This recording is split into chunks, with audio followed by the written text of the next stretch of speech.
Subscribe for daily boxing content, guys. Now, WBO heavyweight champ Joseph Parker has claimed that he's going to crush Anthony Joshua's confidence when he's able to take his punches, implying that when he's in there with Joshua, and when Joshua lands his best power punches on his chin, and when Joseph Parker is still standing up to Joshua and he's not backing down and he's not, phased by the punches, that's going to affect Joshua's, mental state, and it's going to make him not confident and basically, make him frustrated and second guess his punching power.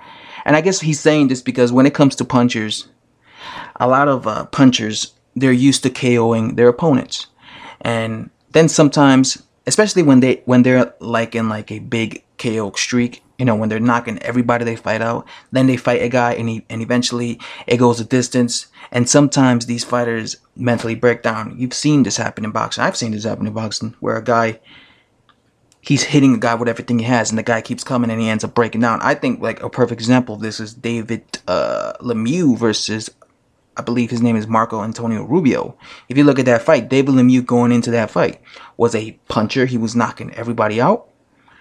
He was like to this day he's a big puncher. But leading up to that fight, to the Marco Antonio Rubio fight, he was undefeated and he was knocking everybody out. Then he fights Marco Antonio Rubio, and he couldn't knock him out. He was hitting him with everything but the kitchen sink. He couldn't knock him out. And look what happened. He broke down. He got broken down, and in fact, he ended up wilting against Marco Antonio Rubio. Another guy you might say is Mike Tyson. When Mike Tyson fought Buster Douglas, he was knocking everybody out. He was known as a big puncher. What happens? He runs into Buster Douglas. Buster Douglas is able to take everything he has. He ends up backing him up. He ends up knocking him out. Same scenario happens 6 years later. Mike Tyson's, he's out of prison. He comes back. He knocks out like the 3 opponents that he fights, guys like, Frank Bruno. And then he fights Evander Holyfield, and Evander Holyfield is able to take everything but the kitchen sink. He can't knock out, but Mike Tyson can't hurt Evander Holyfield with his best punches. And look what happens. He ends up losing against and getting knocked out against Evander Holyfield, the real deal. So I guess what he's implying is these big punchers, like these bully type of fighters like Joshua, when they can't hurt their opponent, when they can't beat them, they lose confidence. And I guess it breaks their spirit somehow. So what he's implying is he's saying that that's going to happen to Joshua when they fight. So he's implying that he's going to be able to take his punching power. The thing is, Joseph Parker himself doesn't know if he could actually take Joshua's punching power. I know he has a good chin, and I know he knows he has a good chin.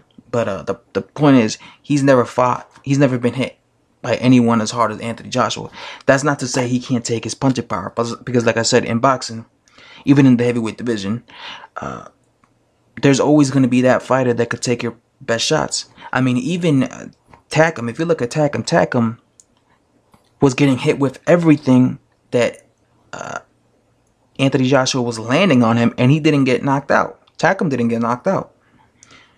Takam is a guy who was knocked out in the past. He got knocked out against Alexander Povetkin, yet he didn't get brutally knocked out against Anthony Joshua. And I don't care what anyone says, had the ref not stopped that fight with that, bullshit stoppage, he probably would have been the first guy to go the distance. So Takam was able to take 10 rounds of Anthony Joshua's best punches, and he didn't get dropped. I don't recall him being hurt at all. He got busted up. His face was swelling up. He was clearly losing the fight. He was dominated. But at the end of the day, he was never like in a position where he was like about to get knocked out, brutally knocked out. So I think that kind of gave Joseph Parker confidence in himself. So again, if someone like Takam could do it, I wouldn't see why Joseph Parker wouldn't be able to take his punches. Obviously, though, the difference between Joseph Parker is, I would imagine if he sees that he's able to take the punches of Anthony Joshua, the difference between him though and Takam is obviously he's gonna have to be able to win rounds, because Takam wasn't winning rounds. Takam was able to take the punches, for 10 rounds, but he wasn't winning rounds. So what's the point of taking the punches if you can't win a single round? So I hope Parker doesn't just think, okay, I'm just gonna let him. I'm gonna prove that I'm able to take his punches and go 12 rounds, but I'm not gonna actually win rounds. He's gonna have to actually let his hands go. But again, the whole point of boxing is to hit and not get hit. So why would Joseph Parker even want to be hit with Anthony Joshua? I guess he realizes that in boxing, you're going to get hit. You're going to get, it's going to happen. You're going to get tagged. So he's just assuming that he's going to be able to take Anthony Joshua's punching power, and he'll take his confidence. And maybe he feels that that'll make Anthony Joshua break, because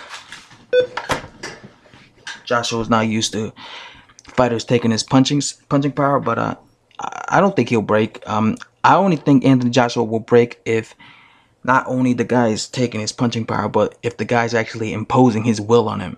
Because if you look at, like I said, if you look at David Lemieux, Marco Antonio Rubio was taking all his punches, but Marco Antonio Rubio was also putting pressure on David Lemieux. He was on him. He wasn't giving him a chance to breathe. Buster Douglas was taking all the punches from Mike Tyson, but he was also imposing himself on Mike Tyson. He was fighting back. So that is what also broke Mike Tyson. Evander Holyfield was able to take all of Mike Tyson's punches, but he was also coming forward. He was also coming back. He was also, bullying the bully, so to speak, So that's the thing with Anthony Joshua and Joseph Parker. Even if Joseph Parker is able to take his punches, he has to impose himself. I think he has to impose himself on Joshua, especially in the later rounds, because Joshua gasses out. Joshua is a guy that gets tired, in my opinion, and especially in the second half of fights, he gets tired. So I think he needs to take advantage of that and impose himself and lean on him and go to his body. Joshua was talking about going to Joseph Parker's body. I think Joseph Parker also has to go to Joshua's body. Because if someone's tired like Joshua and you're a heavyweight and you hit him to the body, that's gonna and start hitting him from the body from round one, that's gonna really exhaust him even more.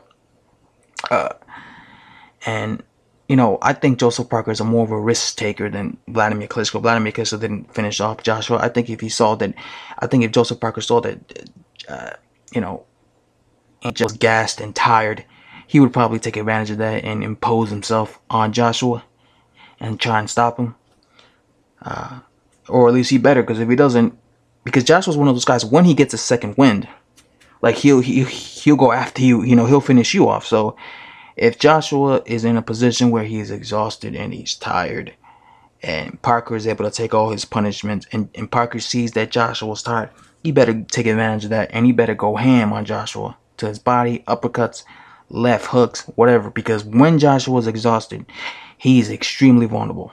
Extremely vulnerable. I'm telling you right now.